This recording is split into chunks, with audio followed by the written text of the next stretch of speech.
Little update for you today on Thursday, the 16th of December.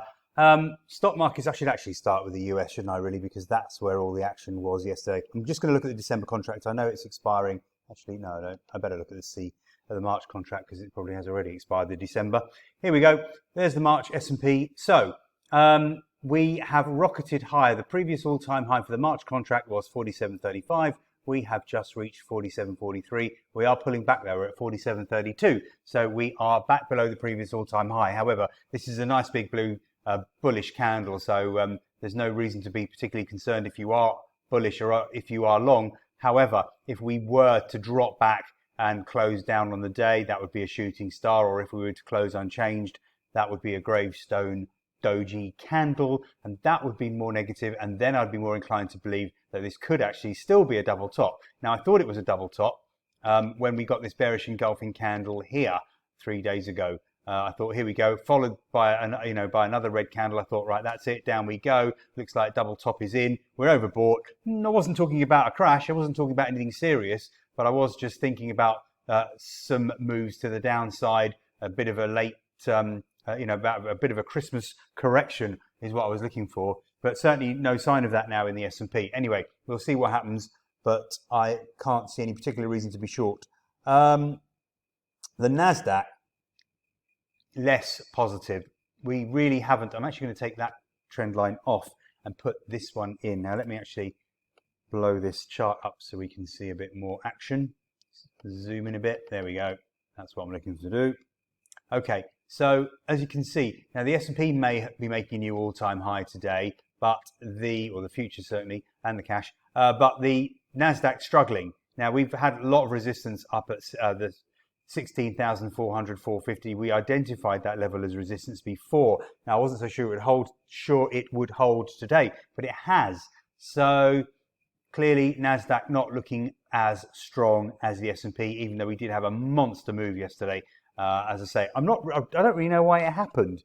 The announcement from the Federal Reserve was pretty much in line. Some fairly aggressive tapering, interest rate rises to be expected. Why, when it all came out pretty much in line with expectations, did the market absolutely take off?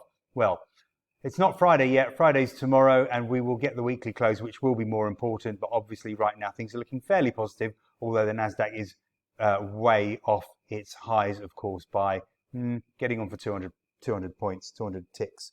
Dow Jones, let's have a look at the March contract. This, if anything, looking weaker, perhaps. Well, again, bearish engulfing candle with some follow through, but a massive bullish engulfing candle yesterday on those Fed minutes, and some good follow through. Now, we could still, actually, I'm going to have to show this on the continuation contract.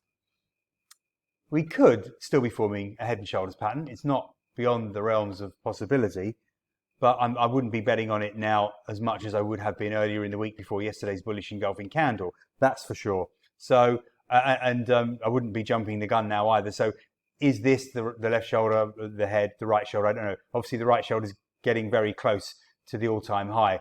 So then that would be not a question of a head and shoulders pattern. It would be a question of whether we get a double top after that significant plunge through November, but obviously a monster recovery through December, as if there was no reason to have fallen in the first place.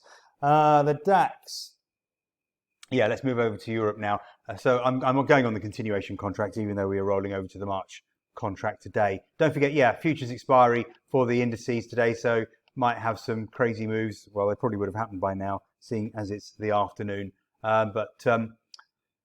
There we go. Again, still now the European markets still have these potential patterns in place. So we still do have what I could argue may be the developing head and shoulders pattern. Let's get this. Let me try and draw something. Here we go. So if you remember, I talked about it this week. Left shoulder. This could be the head. Boom. And then, of course, this could be the right shoulder. Now, we haven't managed to surpass this week's high, let alone last week's high. So this is still fairly negative looking, and obviously we could still form that head and shoulders pattern.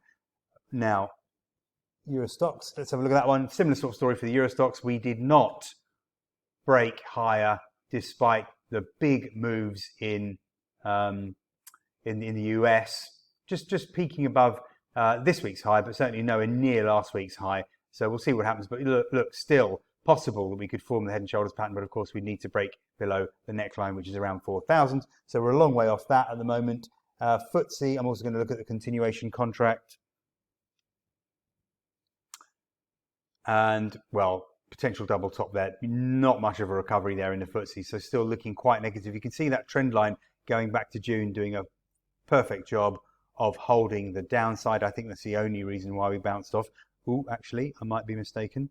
Let me just have a look at the weekly chart. Spotted that fib level on the weekly chart, but actually it's a little bit lower than yesterday's low, and it really is that trend line which I also put on the weekly chart, doing the job of supporting this week in the FTSE. Let's just put that down there again. Have a look at the daily chart. So what else do I want to look at today? I know, let's have a look at crypto. I haven't had a look at crypto for a long time. There's been some good developments to the downside unfortunately, for you crypto bulls, but let's have a look at it. So I'm going to click on Bitcoin. Now, it's been quite interesting. Where do I want to start with this? So it's been, I've got my fib levels go back to July 2021, and they have worked really well. Now, on the downside, when we broke 60,000 to 59,000 was my first support level, and that did hold initially. Then, of course, we broke, and it became my resistance level, and that worked fine. And now, down here, this is a really good support level of 54.5, 53.5 for anyone who was following my Bitcoin report. Perfect. We were buying there. I thought there was a good chance of a low for the correction, actually. 100-day moving average, decent 38.2% fib. We're in a bull trend, and we did really rocket off there. But look, the resistance level around 59,000, 60,000 held it. And that was when we plunged.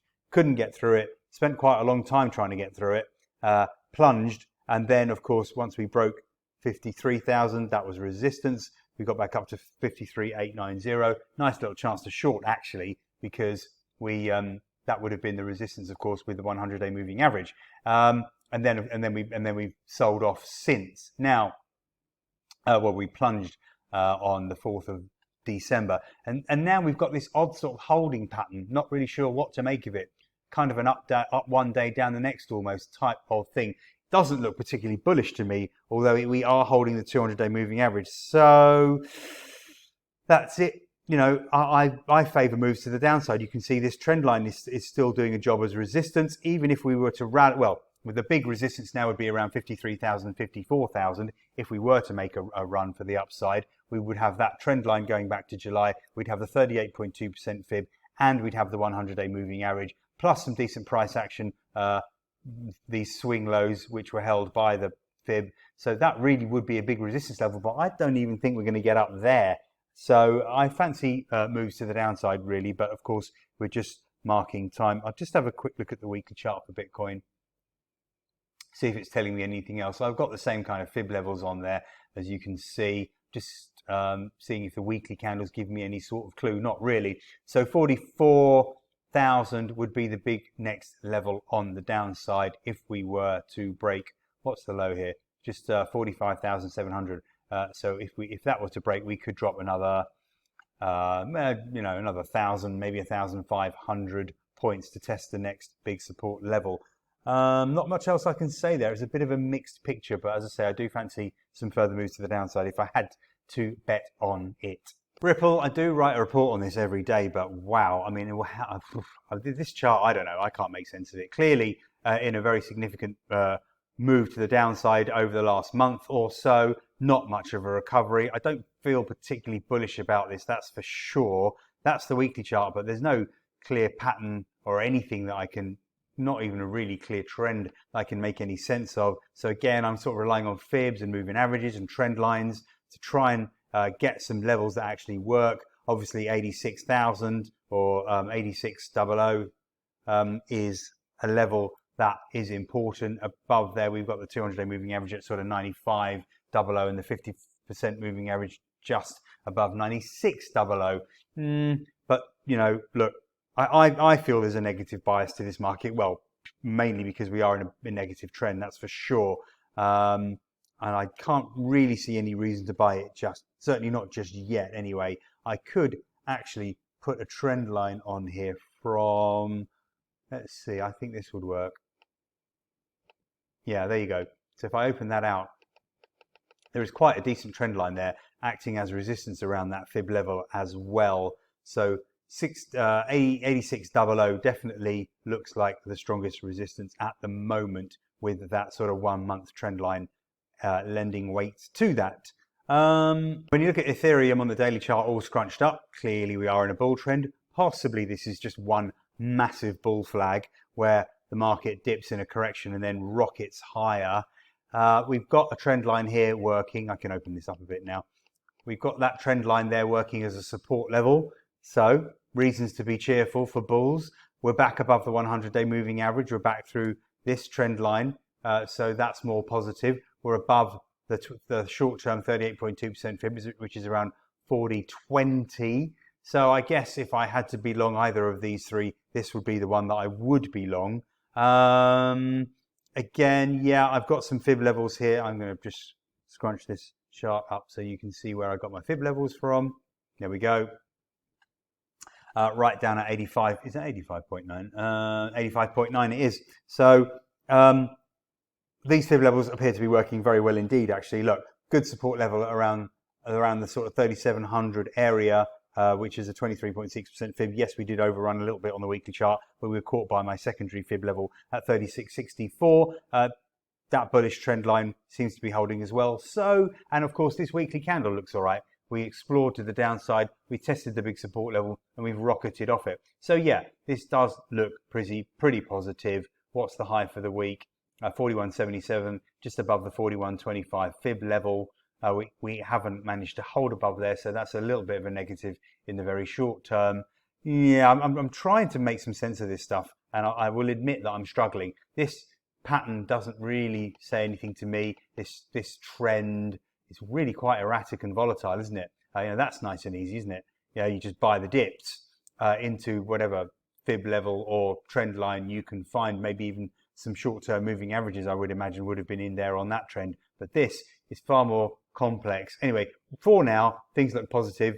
If we can hold above 4,000 at least. What's that moving average? That's the 100, and that's at 3,900. So I would suggest below 3,900, things look a little bit more negative. This trend line, which has held so well, is at around 3,700. So that definitely would need to hold below 3,700. Would look a bit more negative for Ethereum. Quite a mixed old bag there for those three. Okay, that's it for today. That's nearly 13 minutes of me waffling on. You've probably had enough by now. As always, any comments I would greatly appreciate. And if you like what I do, I would massively appreciate if you would like, share, and subscribe to the channel as well. If you're not following me on Twitter, that would be worth doing.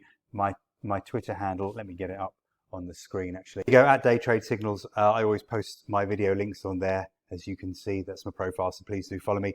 Okay, yeah, I've said enough for today. Friday tomorrow, end of the week. Weekly candles are always more important than the daily candles. I say that every week. Please join me tomorrow for tomorrow's video. And as I said, do me a favor, please like, share, and subscribe to my channel.